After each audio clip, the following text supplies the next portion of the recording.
सर्वप्रथम प्रत्येक मानवे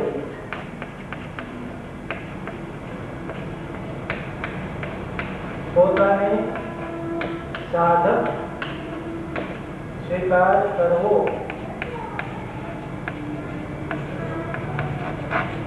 અનિવાર્ય છે.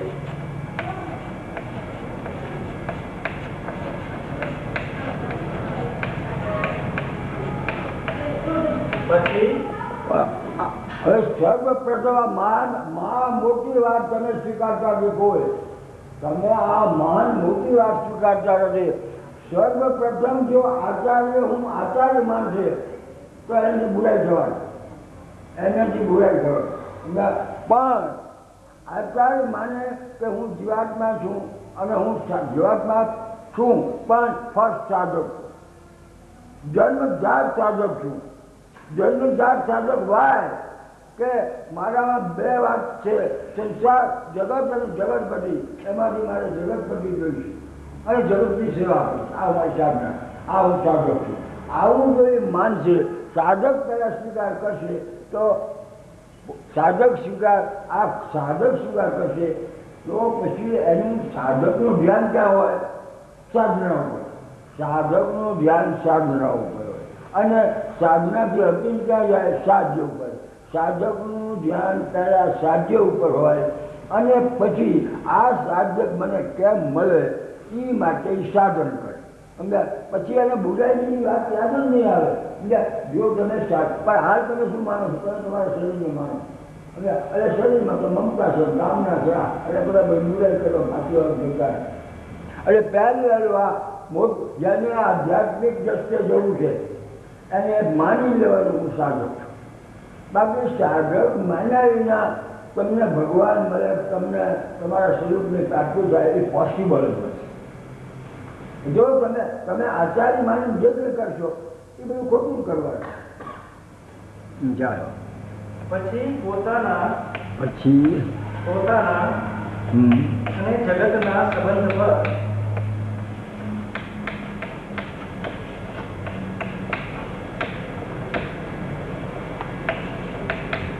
વિચાર કરવો.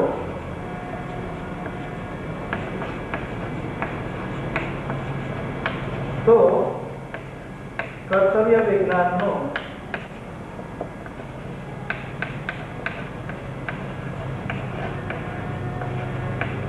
ભલી ભાંતિ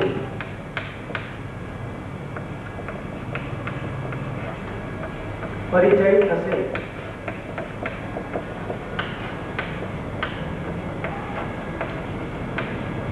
તે છતાં કર્તવ્ય પરાયણતા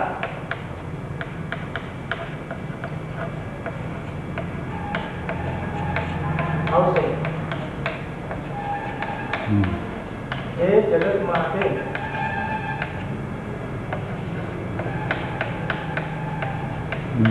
ઉપયોગી સિદ્ધ થશે.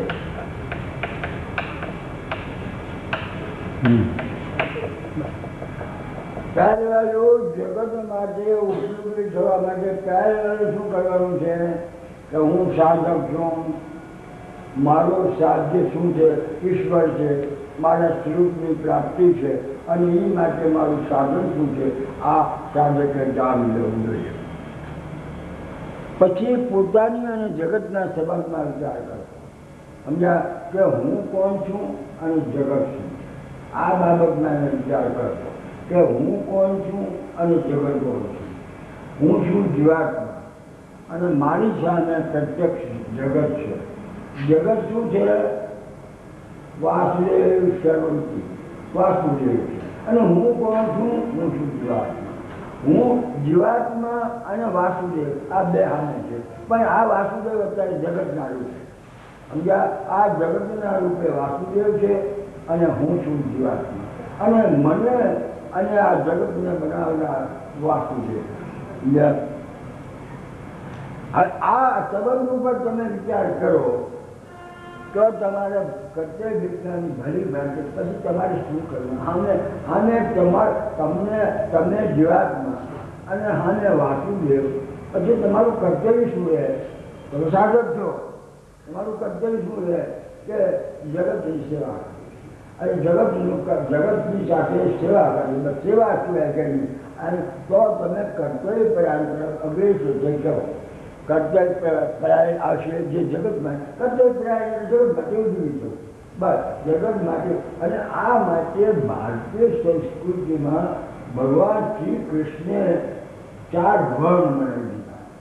ભગવાન કૃષ્ણે 4 વર્ણ બનાવી અને એ વર્ણના વીર્યમાં આ વસ્તુ મૂકી. કઈ વસ્તુ મૂકી કે બ્રાહ્મણના વીર્યની અંદર જ્ઞાન મૂક્યું, ક્ષત્રિયના વીર્યની અંદર બળ મૂક્યું, અને વૈશ્યના બળની અંદર વેપારની સૂઝ મૂકી, વેપારની સૂઝ, ચૈત્યની સૂઝ મૂક્યું, અને સૂર્યના પેલામાં કલાઓ બધી સુતારી, દિવાળી, મોતી, હરિદર, આ બધી એ બધું મૂક્યું. આ 4 વર્ણ બનાવ્યું. અને આ 4 વર્ણ પ્રમાણે સૌ પોતપોતાનું કર્તવ્ય કરતા. અને આને જ કર્તવ્ય ગીતા એ વર્ણાશ્રમ ધર્મ પ્રમાણે પરમેશ્વરે પોતે દરેક વર્ણના મા બાપની આ જન્મેલ શરીરમાં આ વસ્તુ મૂકી છે, જ્ઞાન મૂક્યું છે, બળ મૂક્યું છે, વેપારની સૂઝ મૂકી છે, અને કલાઓ આ મૂક્યું છે. અને પછી શરીરો જે મા બાપને જે વર્ણમાં જન્મે એ પ્રમાણે ઓટોમેટિક કામ કરે. ભગવાનને ત્યાં હું કરી દીધો કે તમારો જન્મ જ્યાં થયો છે ત્યાંથી તમે જો તમારું જે કર્તવ્ય છે, દાખલા તરીકે પટેલ છે તો પટેલમાં તમારો જન્મ થયો હોય તો તમારે માની લેવું કે તમારો ધર્મ ખેતી અને વેપાર છે. અને જો તમે નોકરી કરવા માંડ્યા સમજ્યા, અને જો તમે વેપાર કરવા માંડ્યા તો અકર્તવ્ય, ત્યાંથી ભગવાન સિદ્ધ કર્યું કે અકર્તવ્ય સમજ્યા. અને અકર્તવ્યને પરધર્મ કરી દીધો, અકર્તવ્યને પરધર્મ કીધો, અને કર્તવ્યને સ્વધર્મ કીધો. હવે જે પરધર્મે ચાલે એને કોઈ એનું આગળ કરી નથી. ભગવાનની આ પૈસાની કોઈ કિંમત તો ત્યાં ઉભો નથી. આ આધ્યાત્મમાં પૈસાદાર થવાની કોઈ વાત જ નથી. અહીં જો બધું 24% હોનું હોવું જોઈએ, માણા એવો હોવો જોઈએ કે એમાંથી કોઈ ભૂલાઈ ન નીકળે સમજ્યા, અને સીધો આત્મા બની જાય. આ એવી વાત છે. કર્તવ્ય વિજ્ઞાને ભલી બાંધી જે છતાં કર્તવ્ય પરાયણતા આવશે જે જગત માટે ઉપયોગી છે. તમારામાં પછી કર્તવ્ય પરાયણ છે. કર્તવ્ય પરાયણતા એટલે સતત કર્તવ્યમાં રહેવું, સતત કર્તવ્યમાં રહેવું, એનું નામ કર્તવ્યને પરાયણ થયેલો માણસ, એનું નામ કર્તવ્ય પરાયણતા. અર્જુનને કૃષ્ણે શું કામ કીધું? કર્તવ્યની વાત કરી. કૃષ્ણ લડવાની વાત નથી કરી. આખું ગીતા જોઈ લીધું. કૃષ્ણ એમ નથી કીધું તું લડ. કૃષ્ણ પછી લડવાની વાત ગીતા શબ્દ નહીં આવે કે અર્જુન તું લડ નથી. કૃષ્ણ કીધું તું તારું કર્તવ્ય સંભાળ. અર્જુન તો તારું કર્તવ્ય સંભાળ. તું કોણ છું? તને ખબર છે તું ક્ષત્રિય છું. આ સુધી હરણાનો શિકાર કર્યો છે અને લડીઓ લડી છે, અને તું આપણે આ સાધુની વાત કરે. તારે કર્તવ્ય કરવા, કર્તવ્ય જ્ઞાન, તારું કર્તવ્ય શું? તો કોણ છું? તો ક્ષત્રિય છું. કોણ છે તારી માં? પૂરતા તારી માં. આ તારી માનો તું દીકરો છે, અને તારી માની હોત કાંઈ આ હૃદય જો મહાભારતની થયું હોય તો તારી માનું કારણ છે કૃષ્ણ કે મેં જે કહ્યું તું સાંભળી લે. જ્યારે હું ત્યાં સંધિ માટે ગયો વિરોધના દરબારમાં, ત્યારે યુવાઈ માણસોએ મને પકડી લેવાનો વિચાર, પણ એ લોકો મને પકડી શકે એ વાતનો માલ નથી. હવે જ્યારે આ કોઈ રીતે એમાં પછી દ્રૌપદીના વસ્ત્રહરણ છે, અને આ વાત કોઈ રીતે મેળ પડે એવું નથી.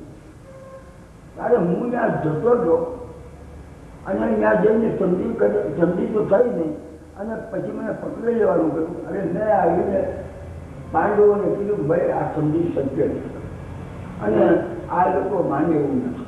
તમને 5 ગામડા દેખું, એક ગામડું જોઈએ ભેગો કરી દેવા તૈયાર છે. બોલો શું કરવું છે? એટલે યુધિષ્ઠિર કે જમીન મહત્વની છે. જમીન મહત્વની નથી. ભગવાન અમે ભલે સાધુ થઈને રખડી, અને અમે અમારું ગુજરાત આ જગત છે ને આ જગતમાં આ જગત અમને ભૂટે નહીં જવાનું અને અમે ગમે તે કરશું પણ અમારે લડાઈ નથી કરવી. હા ડોશી બેસીથી કુર્તી આ ડોશીએ તરત જ કીધું કે કૃષ્ણ ક્ષત્રિયાણીઓ છે ને ક્ષત્રિયાણીઓ એ છોકરા શું કામ કરે છે તમને ખબર છે? કૃષ્ણ કે ના મને ખબર નથી. કે ક્ષત્રિયાણીઓ છોકરાઓ શોખની નથી જમતી પણ એ છોકરાઓ એ માટે જાણે છે ત્યારે જ્યારે દેશ ઉપર આફત આવે પોતાના ઉપર આફત આવે ત્યારે એ છોકરા લડાઈમાં મરી જાય મરી કૂદે એ માટે આ ક્ષત્રિયાની છોકરા માટે લડાઈ અનિવાર્ય છે. કુંતા કઈ લડાઈ અનિવાર્ય છે અને અર્જુન તું ન લડ તો કાંઈ ચાલ હું લડીશ. કુંતા એમ દોસ્તી હું લડીશ અને આ દ્રૌપદી લડશે અને આ ભીમોને મારા છોકરાઓ લડશે પણ હવે આ સહન નહીં કરીએ અત્યાચાર અને આ અત્યાચાર સહન નહીં કરીએ. આટલી બધી હોય કે એક ગામ એક ભેગો માનસિક લીધું અને મને બીજું દુઃખ નથી. મને કુંતા કે મને એટલું દુઃખ છે કે આ સમાજ ક્યાં જઈ રહ્યો એ ભગવાન આ સમાજ સ્ત્રીઓની ભર સભામાં નગ્ન બનાવવાની વાત આવે અને દ્રોણ અને ભીષ્મ જેવા બેઠા હોય અને ભગવાન શ્રી કૃષ્ણને કેદ કરવાની વાત આવે. આ સમાજ આ ભગવાન આ સમાજ ક્યાં બેસી ગયો છે? એટલે એ કૃષ્ણ મારી ઈચ્છા છે કે આ સમાજનો નાશ કરી નાખ. આ સમાજનો નાશ કરી નાખ. મને એમાં જાય કે મારું ઓલું નથી થતું. કૃષ્ણ સાંભળ્યું કરીને કૃષ્ણની ચેતા યુધિષ્ઠિર શું આમ કહે સુધારી બહુ ઈચ્છા શું પોતાને લડવું છે કંઈ લડવું નથી. હું દ્રૌપદી અને મારા દીકરા અભિમન્યુ બે નાના સર લડવા દે જાઓ તમે જ્યાં જાઉં સાંભળું થઈ જાવ જો કરો કરો. અરે યુધિષ્ઠિર માં તમારું વચન બરાબર છે અને હું લડીશ. જેવું લડાઈ કરીને કુંતા કૃષ્ણને પછી કૃષ્ણ પૂછ્યું શું યુધિષ્ઠિર ક્યાં છે? એટલે લડી નાખું તમે. અર્જુન કે લડી નાખું, ભીમ કે લડી નાખું. એટલે મહાભારતનું લડાઈ કરવામાં Kunta is the first member. Kunta પહેલી છે સમજાય ગઈ અને પછી લડાઈ થાય છે પણ કૃષ્ણે નથી કીધું લડ અને કૃષ્ણે અર્જુનને પણ નથી કીધું લડ. કૃષ્ણને એટલું જ કીધું કે અર્જુન તું તારું કર્તવ્ય સંભાળ. શું તારું કર્તવ્ય સંભાળ. તું આ ધર્મ અને અધર્મની વાત સમજતો નથી એટલે તું કર્તવ્યથી ચૂપ થયો. સમજ્યા? કર્તવ્ય શું? ક્ષત્રિયનું કર્તવ્ય શું કે લડવું. પછી કેવી રીતે લડવું કે અમદાવાદમાં લડવું ના. કોઈ ઠેકાણે નિર્બળને મારતા હોય તો ક્ષત્રિયનું કર્તવ્ય છે કે વચમાં આપણે જાન દેવું. પછી બીજું કે દેશ માટે એવું થાય તો એનું જાન દેવું અને અચાનક લડાવી પડે તો એ લડાવી સ્વામી. આ ક્ષત્રિય માટેની ફરજો. હવે આમાં તમે તો લડાઈ માગી નથી. હવે તમને તો ગામડા લેવા નથી તો મારો હક છે અને તમારી સામે બે જ વાત છે કે લડીને લઈ લો અને કાંક સારું ભાગી લો. આ બે જ વાત છે. બોલો આમાં અર્જુન કૃષ્ણ કહે મારે કંઈ કહેવું મારે જ કરી તારું કર્તવ્ય તારું કર્તવ્ય આટલું છે. ક્ષત્રિય કરી છે તારી આ 98 વર્ષ મહાભારતના યુદ્ધમાં અર્જુન યોજાઈને 98 વર્ષની ઉંમર છે અને કૃષ્ણ ભગવાનની 15 વર્ષની હતી. અર્જુનને કીધું કે અર્જુન ત્યારે 98 વર્ષની શું કહીશું જોયું અને અત્યારે આમાં કહીશું ધર્મની વાતો કરવા બેઠો ત્યાં આખી જિંદગી લડાઈ લડી હશે અને આખી જિંદગી હરણા માર્યા આમાં ત્યાં કહીશ શું બીજું. અને અત્યારે આ ધર્મ ઉઠ્યો છે કે અમારે હગા ન મનાય સરણ ઢોકળું ના અને આ તારા હગા જીવતા રહેવા છે બધા સમજા ભાઈ બે છે નાશ. એને ભગવાને ટૂંકામાં ગીતામાં કર્તવ્ય અર્જુનને બતાવ્યું બીજું કાંઈ નહીં. પછી ભૂલમાં અર્જુન પોતે બોલી ગયો કે ભગવાન શું કરવું અને શું ન કરવું મને ખબર નથી. વાત તમારી હતી પણ હે આ શું કરવું અને શું ન કરવું એ મને ખબર નથી પડતી પણ મારું કલ્યાણ થાય. આ હા હા મારું કલ્યાણ થાય છે કરો. કલ્યાણ ઉપર પછી ભગવાને જરા છોકરો થાય કલ્યાણ નથી. એટલે ભગવાને એનું કલ્યાણ કરવા ભક્તિ યોગ અને જ્ઞાન યોગ બે કીધા. आपकी मुख्य बात तो कर्तव्य સર્વપ્રથમ પ્રત્યેક માનવે પોતાને સાધક વેલ વેલો તમારે કયો સાધક જ છો. You are not Anil. Anil તો તમારા દેહનો અનિલ યાદ આવશે તો બાપ યાદ આવશે, મા યાદ આવશે, જાત યાદ આવશે, સમજ્યા, અને બધું યાદ આવશે. અને એ બધું યાદ આવ્યું એટલે આ પ્રત્યેક થવાનું થવાનું થવાનું. એટલે તમે પહેલા સાધક થઈ જાઓ કે હું સાધક છું. કોનો સાધક છું? હું વિચાર પછીનો, જ્ઞાન પછીનો સાધક છું. હું વિશ્વાસ પછીનો સાધક છું. પણ હું સાધક છું. ભલે હું કર્તવ્ય પછીનો કઈ પાસ છે. કર્તવ્ય પરથી જગતમાં છે અને વિચાર વિવેક પર એ છે અધ્યાત્મમાં અને વિશ્વાસ પર એ છે ભગવાન. આમાંથી ગમે તે પકડો તો પછી ગો પર સાધક છું. તારે ગમે તે સાધન કરવું હોય તો એ કરી લે. કર્તવ્ય પછીનો મારો હોય તો એ વાંધો નથી, વિચાર પછીનો હોય તો એ વાંધો નથી, અને વિશ્વાસ પછીનો હોય તો નથી. પણ પહેલે જવાના છે એક છે, પહેલે ભગવાન એક છે. રસ્તા ક્યાંય છે કે મેળવાય સમજ્યા કરી. અને ભગવાન એક છે. રસ્તા ભલે ગમે તેટલા ભિન્ન હોય પણ ભગવાન પોતે એક જ તત્વ છે અને અદ્ભુત છે સમજ્યા કરી. એટલે બધાને જવાનું છે અદ્ભુત છે પાછા.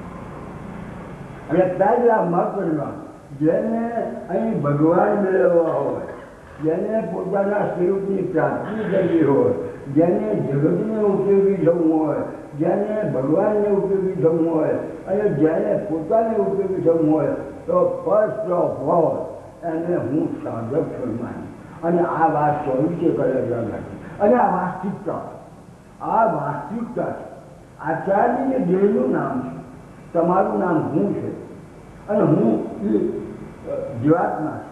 અને આ હું એ જન્મજાત સાધક છે. એના બીજમાં સાધક છે.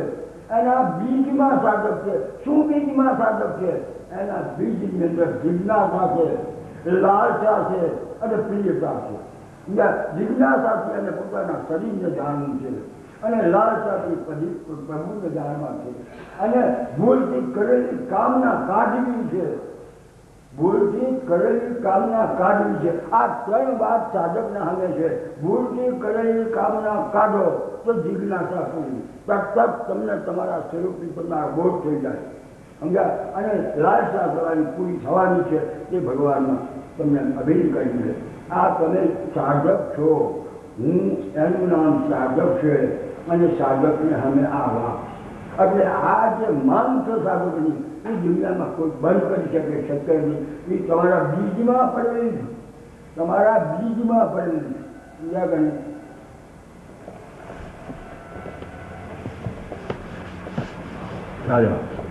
કર્તવ્ય પરાયણતા.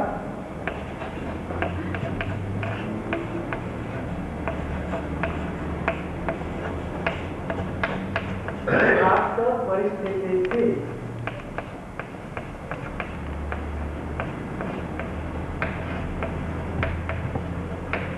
સંબંધ રાખે છે.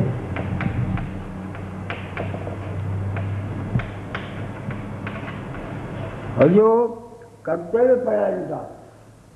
આ તમારે કર્તવ્ય ક્યાં કરવું કેમ કરવું એનો સંબંધ પ્રાપ્ત પરિસ્થિતિ. તમારી સામે પરિસ્થિતિ કેવી જોઈ લો. આમાંથી જેટલા બેઠા જોઈ લો કે અમારી સામે પરિસ્થિતિ બે જાતની હોય. કાં તો અનુકૂળ કાં પ્રતિકૂળ. આમાંથી ત્રીજી પરિસ્થિતિ આ દુનિયામાં છે જ નહીં સમજાવી. કાં તો અનુકૂળ પરિસ્થિતિ અને કાં તો પ્રતિકૂળ પરિસ્થિતિ. આ બે છે તમારી સામે. એને જેની સામે અનુકૂળ પરિસ્થિતિ હોય એ સેવા કરી. આ એનું કર્તવ્ય. અને જેની સામે પ્રતિકૂળ પરિસ્થિતિ હોય એ જેની પ્રતિકૂળતા હોય એનો ત્યાગ કરજો સમજાને. બસ આ બે જ પરિસ્થિતિ છે. અને આ બે કરે તો એ પરિસ્થિતિ ઉપર ઉઠી જાય. પરિસ્થિતિ બંને પરિસ્થિતિ ઉપર ઉઠે. પરિસ્થિતિની ઉપર છે શું? તમારું સ્વરૂપ. સ્વરૂપમાં પરિસ્થિતિ નથી. પરિસ્થિતિનો આ છે અનુકૂળ અને પ્રતિકૂળ પરિસ્થિતિ છે ક્યાં જગતમાં? ક્યાંથી આવીએ કે કર્મ પ્રમાણે શુભ અને અશુભ કર્મનું એ ફળ છે. પરિસ્થિતિ એ શુભ અને અશુભ કર્મનું તમારું ફળ છે. અને એ પરિસ્થિતિ પાછી કાયમ ટકવાની નથી. એ પરિસ્થિતિ કાયમ ફેરા કરે છે. અનુકૂળ પરિસ્થિતિવાળાની પ્રતિકૂળ પરિસ્થિતિ થઈ જાય છે અને પ્રતિકૂળ પરિસ્થિતિવાળાની અનુકૂળ પરિસ્થિતિ. અનુકૂળ એ પ્રતિકૂળ. અનુકૂળ પરિસ્થિતિમાં ઘણી વાર પૈસા એટલે અનુકૂળ પરિસ્થિતિ નથી. સમજાવી એમાં બધું હોય છે. ઘણાની રોગ હોય શરીરમાં, ઘણા દીકરા ભાગી ગયા હોય, કોઈને કંઈ હોય, એવી રીતે ઘણાને પ્રતિકૂળ પરિસ્થિતિ હોય. પ્રતિકૂળ પરિસ્થિતિમાં એકલા પૈસા હોય મને માનવું, એમ અનુકૂળ પરિસ્થિતિમાં એકલા પૈસા હોય ન માનવું. કદ્દર પ્રાંતા પ્રાપ્ત પરિસ્થિતિ, પ્રાપ્ત પરિસ્થિતિ તમારી સામે જેવી પરિસ્થિતિ એવું કર્તવ્ય તમારું સમજ લેવાનું. મારી પાસે અનુકૂળ પરિસ્થિતિ છે અત્યારે, બહુ અનુકૂળ, તો ભાઈ સેવા કરી નાખો, એ તમારું કરો. અમારી પ્રતિકૂળ પરિસ્થિતિ છે, હા મારી પરિસ્થિતિ, અમારે આનું દુઃખ, શાનું દુઃખ છે કે અમને કેન્સર છે, સમજ્યા? તો આ શરીર કાયમ કોઈનું રહ્યું છે કે ના, તો માથા શું કામ કર્યું? એ નક્કી કરી દે કે આ શરીર ભલે મળી જાય એની મારે ચિંતા નથી, કારણ કે શરીર મરવું એનો ધર્મ છે. આ જ મળી છે, કાલ મળે એની મારે કોઈ ફિકર. આજનું તમે કરી લો તો કદાચ કેન્સર મટી જાય, પણ તમે કેન્સરથી ભયભીત થઈ અને પછી તાવ ડબલ કેન્સર જેવું કરે અને તમે 8 મહિના મતલબ 4 મહિના મળી જાઓ. કદ્દર ભયાનતા પ્રાપ્ત પરિસ્થિતિ સાથે સમજવા. પરિસ્થિતિ બે પ્રકારની હોય, અનુકૂળ પરિસ્થિતિને જન્મ આવે છે તમારા કર્મ શુભ અને અશુભ, સમજ્યા?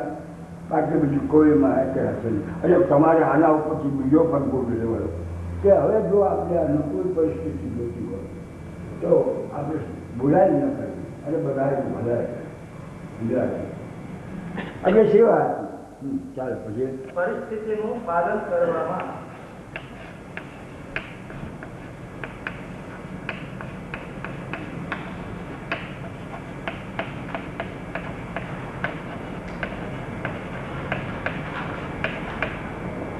માનવ સર્વદા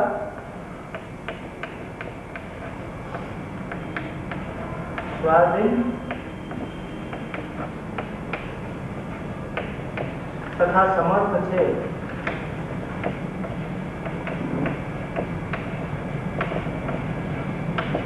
પરંતુ પોતાને સાધક સ્વીકાર કર્યા વિના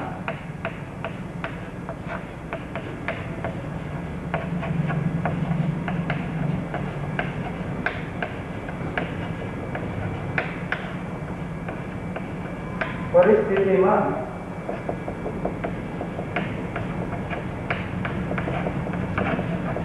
જીવન બુદ્ધિ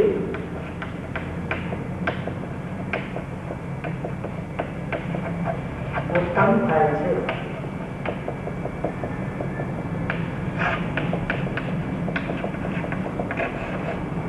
જે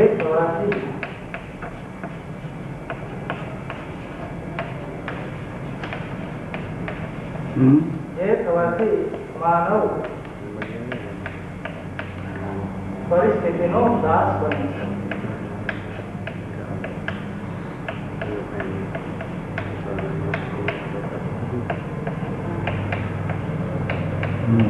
અને પછી પ્રાપ્ત પરિસ્થિતિનો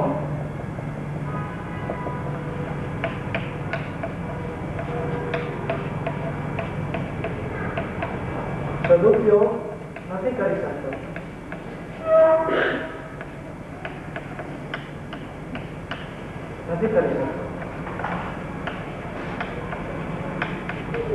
અને અપ્રાપ્ત પરિસ્થિતિના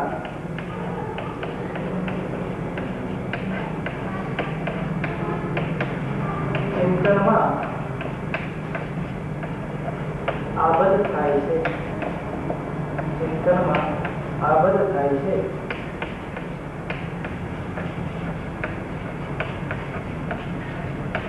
જે વિનાશનું મૂળ છે.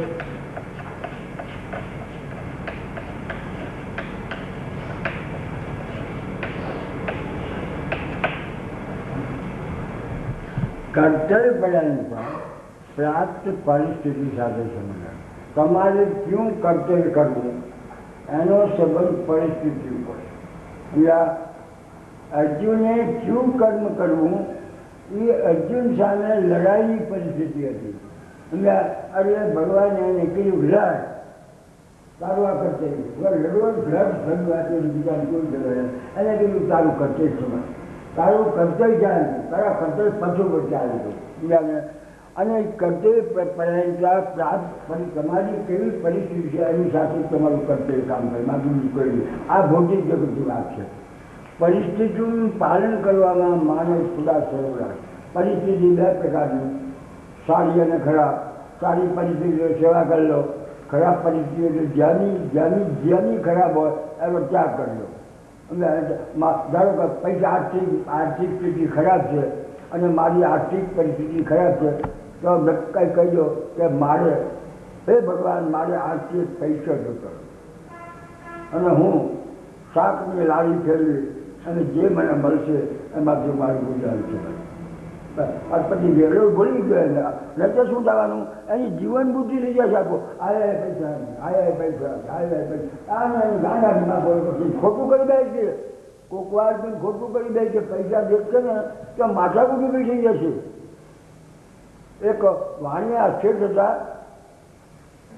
એ શેઠ 70 વર્ષના હતા. પછી એની દુકાન છે બધી પટ્ટીઓની, સાંજે 100 રૂપિયાનું પટ્ટીઓ આવે એટલે એ મારો કયો 100 રૂપિયાની પટ્ટીઓ લઈ એ વખતે ખેર રાખતા બધા, હજી રાખે જૂના માણસ. એ ખેર રાખે, એ ખેરની અંદર આમ પટ્ટીઓ નાખે, એ નાખી પાછી જોતીઓ થાય તો જેટલા નીચે આમ હંકારી હરે જતા. એ એક વાર મને શું આ શેઠ શું મૂકી દુનિયા બધા જોરથી માનતો કે હંકર આના બાંધે બરાબર કે એના ખેરમાં પૈસા બાંધે તેથી રિઝનેબલ, પણ પાછા રૂપિયા નીચે હંકારની કેમ જાય છે? અરે મેં એને પૂછ્યું મોહનસિંહ આવ્યો અને કે શું બાપુ? મેં કીધું આ તમારે ગામનું બ્રહ્માંડ ચોર પડશે. એમ કેમ મને કીધું? તો મેં કીધું તમારા પૈસા આજનો ખેરમાં બાંધ્યા બરાબર, પણ પાછા રૂપિયા નીચે કેમ હંકાયા? એટલે મને કે બાપુ શું કહું તમને, તમે પરિસ્થિતિ નથી કહી. બાપુ જ્યારે માણસની ખરાબ આર્થિક પરિસ્થિતિ આવે છે ને ત્યારે 1 રૂપિયા હતું માણસ ખૂન કરી નાખે. હવે આ માટે આ ગામમાં કોકને આર્થિક પરિસ્થિતિ ખરાબ હોય, એને 5-10 રૂપિયાની મૂંઝવણ હોય અને હું આમ ખેડે જાતો હું અને ઝોપડી લઈ જાય તો બાપુ મને 100 રૂપિયામાં મુશ્કેલી નહીં આવે. હું તો બીજે દિવસે પાછું ખબર પણ ઓળો માણસ જે લઈ ગયો એનું જિંદગી બગડી ગયા છે બાપુ. એને પોલીસ પકડી ગયા છે, એને ચોરીના ગુના બદલે ચોર બનાવશે અને આખું ગામ દિવસે કામ કહે છે કે મોહન શેઠના ઘરે દુકાનેથી પૈસા લાવતા આ ઝૂંપડી ગયો ત્યાં ચોર જ્યાં જગત એમ નહીં કે આજે એક વાર ચોરી કરી છે હવે આપણે ન અપનાવો. એ ચોર કરશે. આ બાપુ એ હાથુમાં મંતાડી દે છે. બાપુ મારે કોઈ મારા 100 રૂપિયા લૂંટી જાય એની મને કોઈ પણ નહીં. વાહ વાહ દોષ વાહ. હવે આ બુદ્ધિશ માણસ એટલે પરિસ્થિતિ માણસની ક્યારે શું કરે તમે પરિસ્થિતિનો તમને અનુભવ નથી. તમે બધા સુખી માણસો છો નહીં તો જ્યારે પરિસ્થિતિ બગડે છે ત્યારે હગા દીકરાને ખાબેલા નથી હશે. મારીને દીકરાને ખાબેલા છે. આ કેવી પરિસ્થિતિ કહો? પરિસ્થિતિ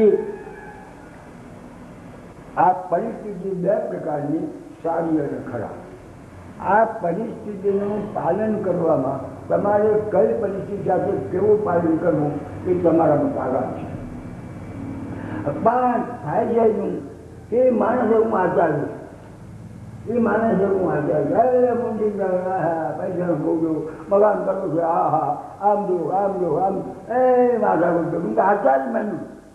અત્યારે 5 જણ માન્યું તું સાદો ખાવા તો પરિસ્થિતિઓ સારી આવશે ખરાબ એ બેને પાસ કરવી સાધો લગાવવાનો. એની સામે કર્તવ્ય પક્ષ છે, એની પાસે આધ્યાત્મ પક્ષ છે, એની પાસે આસ્તિક પક્ષ છે ભગવાન મેળવવાનો. એ પક્ષ ઉપર સાધો હેડે પરિસ્થિતિઓ આવશે કંઈ કાઢતો જાય પણ એ ક્યારે કે પોતાને સાધક માને. સાધક માન્યા નથી. તમે જો તમે બેન માન્યું તો તમારામાં અમુક દુર્ગુણ આવવાના તમે માન્યું હું સ્ત્રી છું, હું છોકરી છું, અને તમારા માથા પર ઊભી થવાનું હોય પહેલ તમે એમ જ માની લેવાના કે આ બધા કરતાં અમે નીચા. તમે નીચા નથી. શાસ્ત્રીઓએ માતાઓને પહેલ ભેલું લીધું કે માતૃદેવો ભવ. આ તમારી તમે કોણ છો તમને ક્યારે ખબર? પણ તમે તો આ જગતના તારણહાર છો, બચ્ચાઓને સિંહ બનાવનાર છો. પણ તમે જ માની લીધું કે આ અમારા પતિ અને એ જેમ કરે એવું કરવાનું, એ ઢોલ મારે તો ખાઈ દેવાનું, એ આમ કરતા આમ કરવાનું, કે આમ કરતા. અરે પછી તો મૂર્ખો ઢોલ મારે, પણ તમારે સાવચેત થઈ જવાનું, હમણાં જવાનું. પણ એને 5 પઢાવાનો આ તમારું કર્તવ્ય નથી. આપણે બે પહેર્યા છીએ એકબીજાને પ્રેમ કરવા, અહીં કોઈ બાંધવા પહેર્યા સમજાવે. પરિસ્થિતિનું પાલન કરવામાં માનવ સદા સર્વદા સ્વતંત્ર સમર્થ છે. પણ ભાઈ થાય છે સાધને સાધન સ્વીકાર નથી કર્યો, આધાર સ્વીકાર કર્યો છે. અને પરિસ્થિતિમાં જોવાનું હાયા પગાર ટૂંકો અને ખર્ચ બહુ, મકાન કર્યું છે, લોનના હપ્તા, અરે ભાઈ કોને મકાન કર્યું છે, શું માત્ર બોલ્યો આજે એટલે પરિસ્થિતિ પછી જીવન રૂચિ શીખાય. જીવન આપવું એને એની જીવન રૂચિની જ યાદ કરાવે. હપ્તા ભરવા છે, હવે આમ કરવું છે, હવે આમ કરવું નથી છે. પરિસ્થિતિમાં જીવન બુદ્ધિ કલાક આ જીવન બુદ્ધિ પરિસ્થિતિ એટલે તમે શું કરેલું આ જ મારી પરિસ્થિતિ દો. પછી શું થાય છે કે માનવ પરિસ્થિતિનો દાસ, પછી પરિસ્થિતિનો દાસ જ્યાં હોય માગે. પછી હપ્તામાં આવશે ચૂક્યા, હપ્તામાં ચૂક્યા એટલે સાહેબ ભણે એક ટાઈમ આવી જાય પણ હપ્તો પૂરો કરી દાસ. પછી પરિસ્થિતિનો દાસ કરે છે. અને પછી એ દાસ બન્યો પરિસ્થિતિનો સામનો કરો. સામનો એટલે બાજુ નહીં આવે ના, તો 2 જાતની પરિસ્થિતિ, અનુકૂળ ને પ્રતિકૂળ. અનુકૂળ પરિસ્થિતિ હા મને અનુકૂળ તો સેવા કરો, બાપા સેવા કરો, પરિવારની સેવા કરો, જગતની સેવા કરો, પાડોશીની સેવા કરો, ગામની સેવા કરો. તો પરિસ્થિતિ સારી, પરિસ્થિતિ ખરાબ છે ત્યાં પરિસ્થિતિ જેમ પરિસ્થિતિ ત્યાં કરો, પણ ઈશ્વરના નીકળ્યા.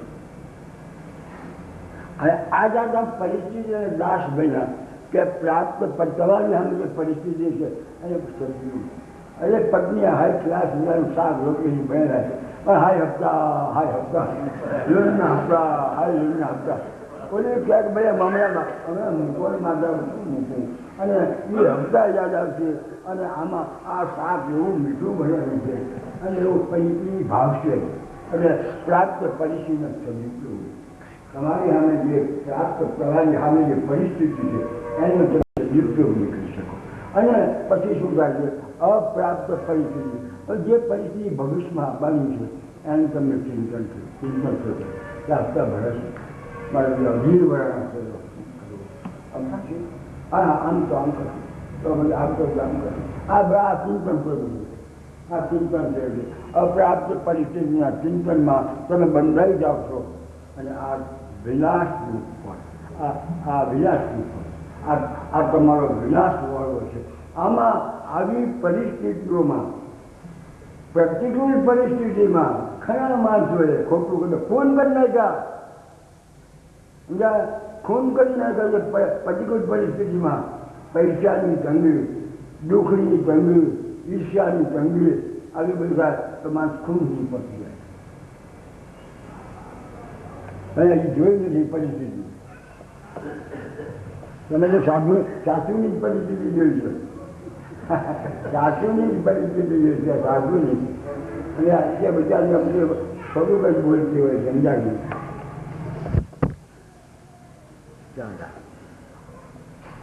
પરિવર્તનશીલ પરિસ્થિતિ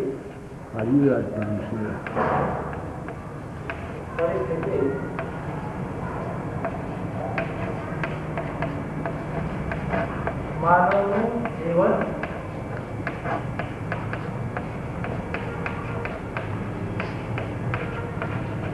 ન હોઈ શકે. માનવનું જીવન ન હોઈ શકે.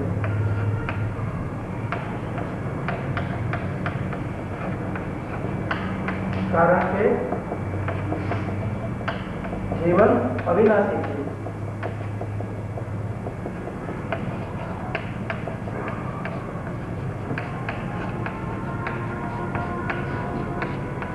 વિનાશી નથી.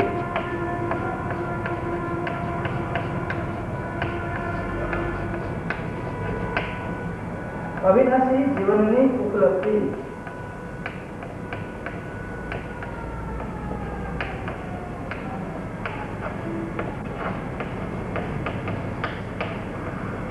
કોઈ સંબંધ વિશેષથી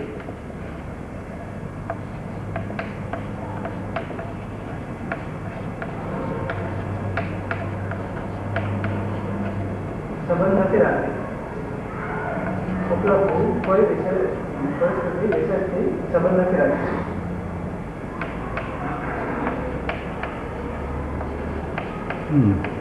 આ કારણે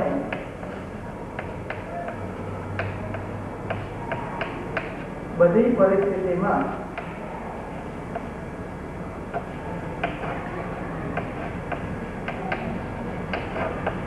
સાધકને જીવનની ઉપલબ્ધિ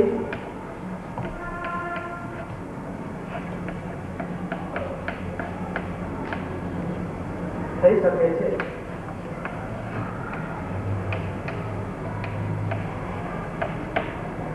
આ દ્રષ્ટિથી સાધકનું પોતાનું મૂલ્ય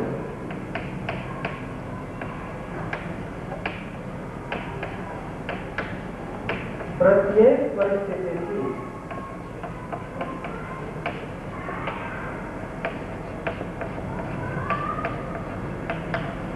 વધુ છે. આ રહસ્ય ત્યારે જ સ્પષ્ટ થાય જ્યારે સાધકને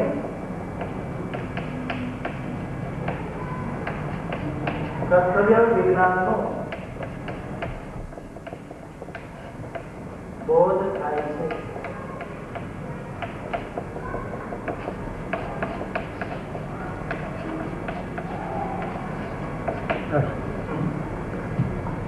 પરિવર્તનશીલ પરિસ્થિતિ બે છે અને બંને પરિસ્થિતિ પાછી પરિવર્તન.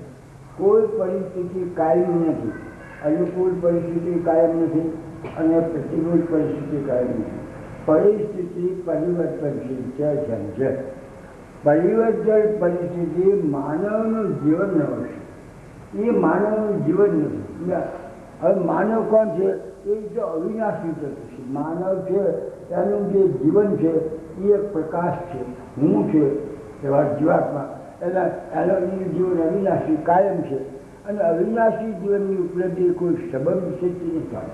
કોઈ સાથે સંબંધ રાખવાથી કર્મના સંબંધથી શરીર જન્મે, કર્મના સંબંધથી શરીર જન્મે, પણ પરિસ્થિતિના સંબંધથી જે આ જીવાત્મા છે એ ન બને. આપણે જીવાત્માને અલૌકિક તત્વ કરવી. અવિનાશી જીવનને ઉપલબ્ધિ કોઈ સંબંધ વિશેષથી સંબંધ નથી રાખે. કોઈ પણ જાતના સંબંધથી એને ઉત્પન્ન થાય એ વાતમાં માલુમ છે.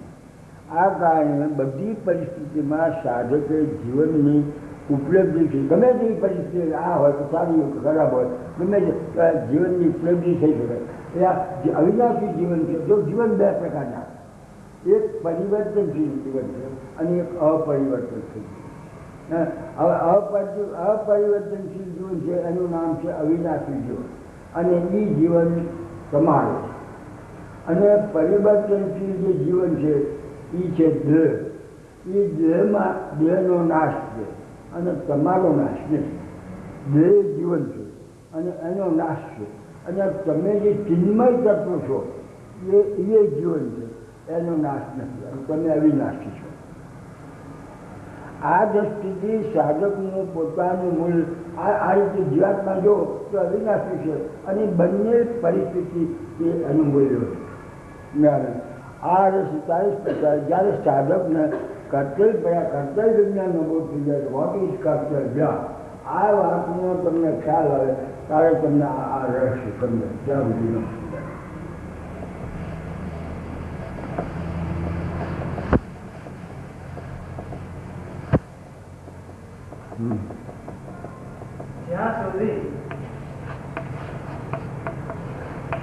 માનવ પોતાની ભૂલથી પોતે પીડિત નથી થતો.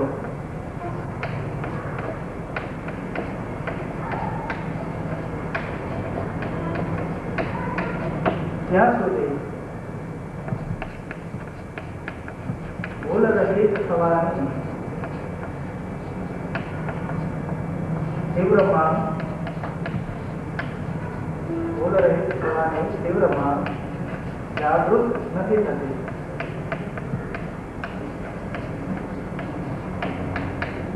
અને ત્યાં સુધી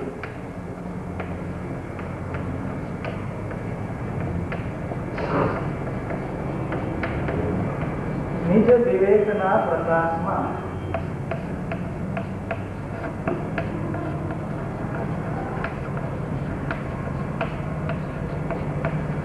પોતાની ભૂલ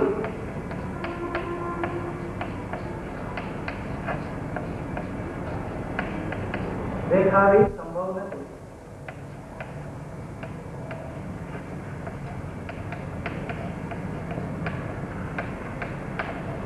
અર્થાત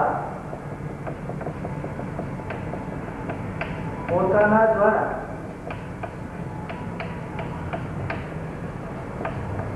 પોતાની ભૂલનું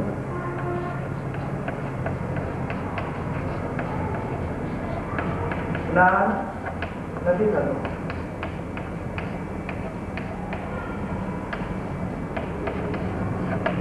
ભૂલના જ્ઞાનમાં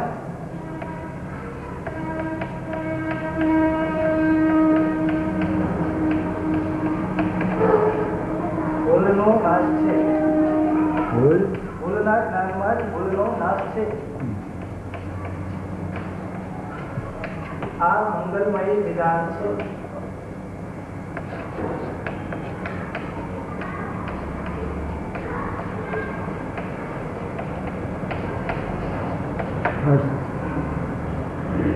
જ્યાં સુધી માનવ પોતાની ભૂલથી પોતે પીડિત નથી થતો ત્યાં સુધી ભૂલ જવાની તીવ્ર માંગ જાગૃત નથી.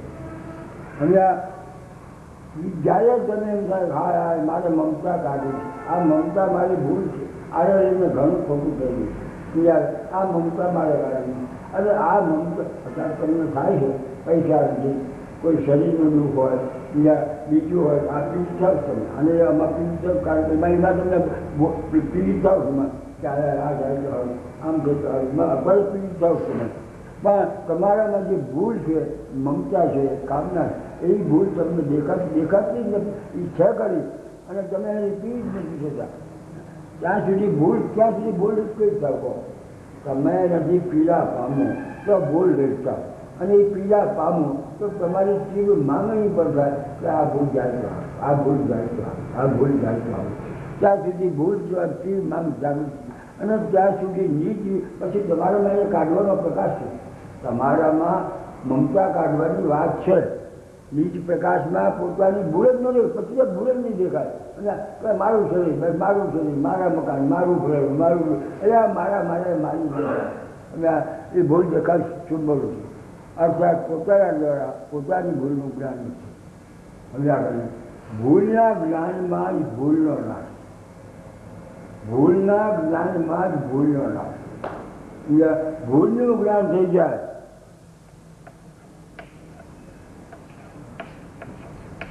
એટલે આમ લખી નાખ્યું 5/12 લખી ભૂલ લખી નાખ્યું કરતોરા ભૂલ ઓ 5/12 12 9 14 15 હોય 17 18 ભૂલનું જ્ઞાન છે. એ જ્ઞાનમાં જ ભૂલ નાશનું જ્ઞાન છે. બીજા કરે જો સ્વામી રામકૃષ્ણ હતા ને એક વાર પોતાના મેળી ઉપર એક દાખલો એરેન્જમેન્ટનો બનતો પ્રોફિટર લો દેટ ઇઝ નફાખોરીનો દાખલો બનતો. એમાં એ દાખલામાં એને જવાબ ન મળ્યો. ફક્ત એના મૂકેલું અને એમાં જોયું તો કે જવાબ ખોટો નીકળ્યો. એને કાઢેલો જવાબ ખોટો. એટલે એને પાર્ટી હતી કે આ બધા પાર્ટી આ ભેટી મૂકે એરિથમેટિકનો દાખલો આમ મૂકે અને પછી પોતે નિર્ણય કર્યો કે હવે હું આ પાર્ટી ઉપાડું છું અને જો આ નહીં જડે તો આ મેરી બારીમાંથી પડી તીવ્ર વેદના થાય. વેદનામાં આ વૈજ્ઞાનિકો આ જ કરે.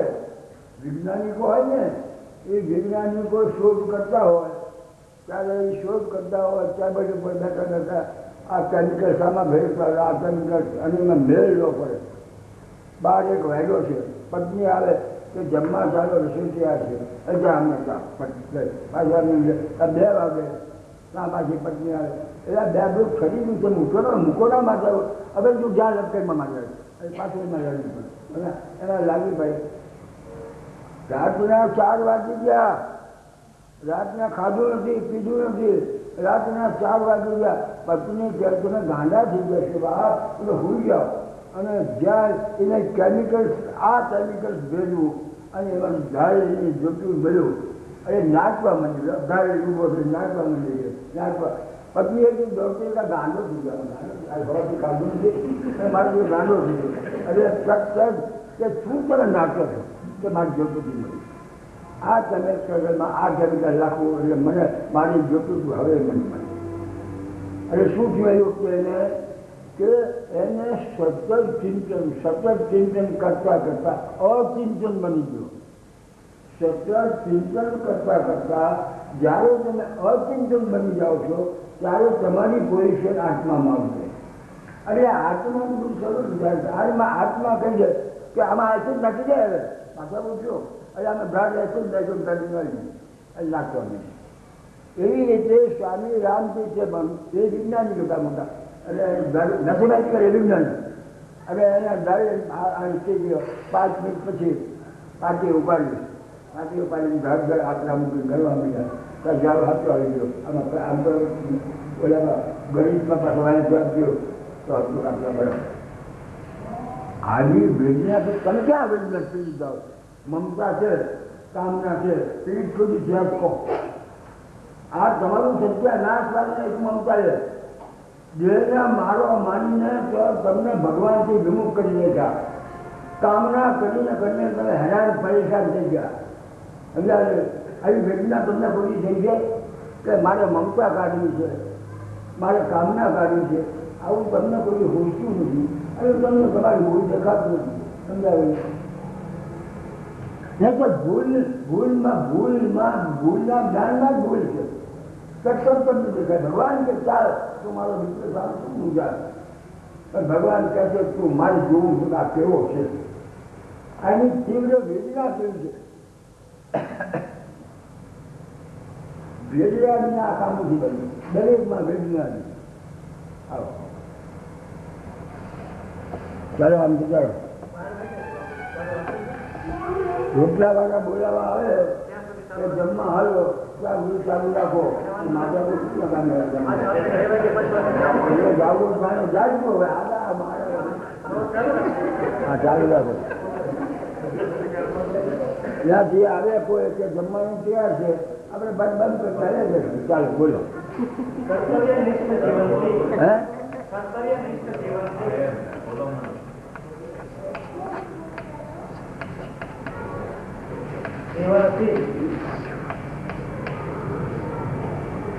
બોલો. હે બીજામાં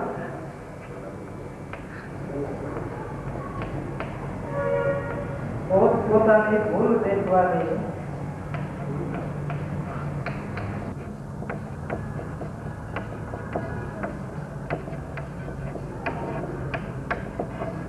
માંગ જાગૃત થઈ જાય છે.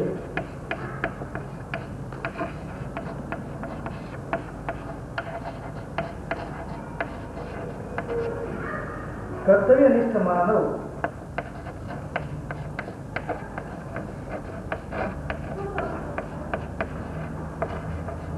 કોઈને ભયભીત નથી થતો.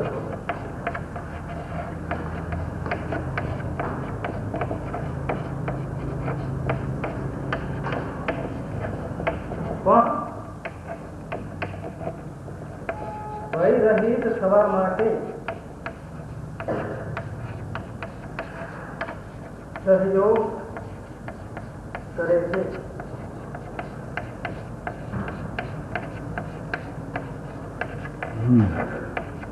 કોઈને ભયભીત કરવાથી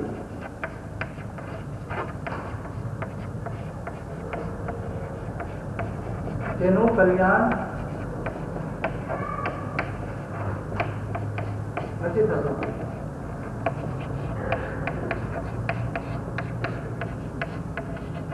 પણ કોઈને કોઈ અંશમાં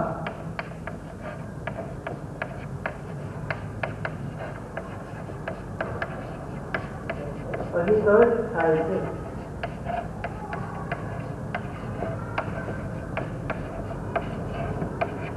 ભય દઈ કોઈ પણ રાષ્ટ્ર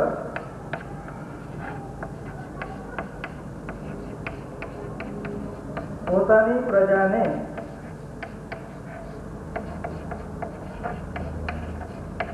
નિર્દોષ નથી બનાવી શકતો.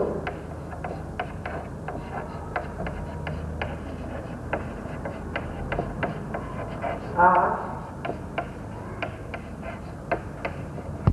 અનુભવથી સત્ય છે.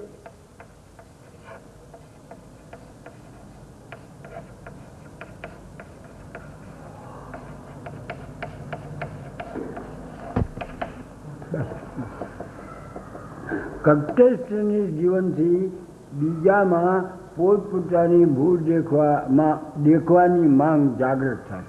જે કર્તવ્યનિષ્ઠ માણસ છે, જે સદા કર્તવ્યમાં રત રહે છે, એના જીવનથી, એનું પોતાના જીવનથી બીજામાં પોતપોતાની ભૂલ દેખવાની માંગ, બીજામાં માંગ. હું કર્તવ્ય કરતો હું, ભગવાન કૃષ્ણ એ કર્તવ્યનિષ્ઠ હતા અને અર્જુનને કર્તવ્ય બધો.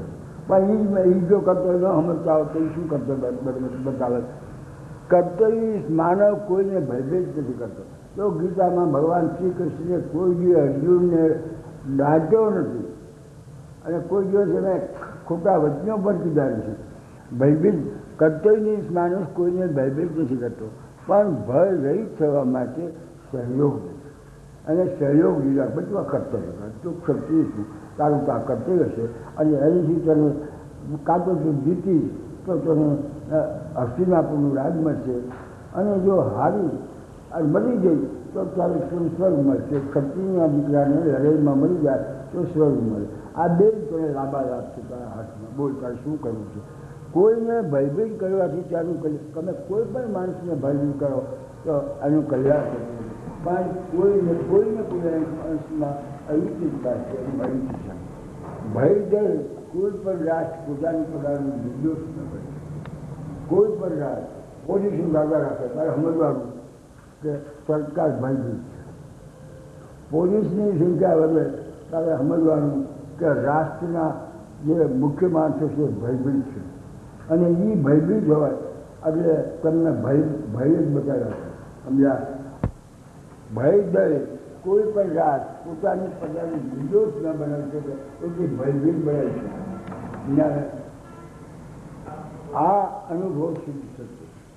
જો અમેરિકા છે, અમેરિકાની પાસે એટલી સમૃદ્ધિ, હથિયારો, બીજું બધું છે તો કાયમ ભયભીત. હવે અમને તો અમારો નાશ કરશે અને અમારો નાશ કરશે શું થશે? એટલે પછી પેક કરવું થાય. અમારો નાશ કરી શકે કોણ કોણ છે? અને ઇંગ્લેન્ડ આપણે ફ્રાન્સ ગયા, ઇટાલી આપણે બધા આપણે તો કોણ આ મુસલમાન રાષ્ટ્ર એ બધા આપણે તેમ આપણે માનવ નથી, માનવ છે પણ એની વિચારસરણી જુદી છે. પછી આ રશિયા એ આપણે, આ જર્મની એ આપણે, આ બધા આપણે એટલે આપણે નહોતા એટલે જર્મનીના બે ભાગ પાડીએ. જર્મનીના બે ભાગ પાડીએ એટલે આ દીકરા મારા પહેલાં 100 વર્ષથી લડવા કરવું પડે. બીજા કંઈ ઓલા ભયમાં હતા. અમે ભયમાં જેલો માણસ બીજાને ભયથી જ ગયા. બીજાને રશિયાને રશિયાથી હવે ભયભીત થવાનું છે. હવે કોનાથી ભયભીત થવાનું છે? ચીનથી. ચીનથી ભયભીત થવાનું. અને બીજું પણ આ મુસ્લિમ કન્ટ્રીઓ મિડલ ઇસ્ટના જેટલા મુસ્લિમ રાજ્યો છે એનાથી ભેગું થવાનું. અને આ બે વાત અમેરિકાને કાયમ કરવી. અમેરિકાના વિચારશીલ પુરુષોની જે કમિટી છે એને આ વાત મૂંઝવે. એટલે કોકના ઝઘડો ઈરાને કુવેતનો બહાર લઈ લીધો. આ ઇન્ડિયાની લડાઈ તમારે શું હતું લડાઈ કરવાનું? અમેરિકાની શું જરૂર હતી? પણ અમેરિકા ભયભીત છે કે આ ઈરાનને જો કુવેત મળી જશે તો બહુ પાવરફુલ થઈ જશે અને પછી પૈસા ખર્ચી બધા હથિયારો આપશે, ટ્રેનો મગાવશે, માથા કરશે અને આપણે સામે લડશે. અને આપણા જે સોલ્જર અમેરિકન સોલ્જર છે ને એ બાજુએ કોઈ તાકાત તારા આશી થઈ ગયા, બિલાસી થઈ ગયા. અને બાજુ આ જાતને જ જાણે ભાઈ આ બનાવે, હથિયારો બનાવે, બોમ્બ, પણ એનામાં હિંમત નથી. તો આપણે કુવેત જેને લઈ લીધું એ ઈરાકને કોઈ કુવેત પાછવાનું, અરે ઈરાનને કોઈ કુવેત પાછવાનું. એટલે ભાઈ તારે એને શું ઈરાકને કુવેત દીવી જાય બાદ જાય તારું શું કામ માગવું છે? કઈ પોતે ભાઈ અમેરિકા 24 વર્ષ ભાઈ સાથે મારે જે આપણે ભેગા ભેગા કરું. એને સાંભળે કે નેપાળમાં કોમ્યુનિસ્ટ સરકાર આવી ત્યાં ક્લિન્ટનને ઊંઘ ઉડી જાય કે નેપાળમાં અને કોમ્યુનિસ્ટ સરકાર માર્યા મારી દીધું કે શું માર્યા? અને કે ચીન પંચાયત કહેવાય. અને એ કોમ્યુનિસ્ટ સરકારના જે વડા છે મારે બધા અહીંયા ભરી જાય છે નેપાળ જાય છે ચીનમાં. તો શું થાય છે? તો કે આજે ભારતની સરહદ ઉપર અને ભારત તો 22 વર્ષમાં ક્યાં કહી શકશે માથા ઉપર પૈસાના ગુલામ જે પૈસા આપશો એના ઓફિસરોને એના વૈજ્ઞાનિકોને પૈસા આપો અને તમને બધું બની જાય. આ ભારતમાં પૈસા નથી ગયા બિચારા કોઈ છે અને પૈસાના ગુલામ એના વૈજ્ઞાનિકો, એના કમાન્ડર જનરલો, એની સીઆઈડી આ બધું પૈસા કરી જાય. સમજ્યા? આ પાકિસ્તાન કે અમારો અમેરિકા કે અમારો આ જો બધા વિલાસી માણસો છે. પૈસાની નોટોને આમ પપ્પા દેખે એટલે ખલાસ પતી ગઈ. હમણાં વિજયપત્રમાં છે ભારતમાં 8-10 વૈજ્ઞાનિકોને પછી 5-25 ક્યાં સુધી લઈ જવું છો? વિજ્ઞાનિકોએ આખું જે રિસર્ચ હતું એ બધું ત્યાં સોંપી દીધું.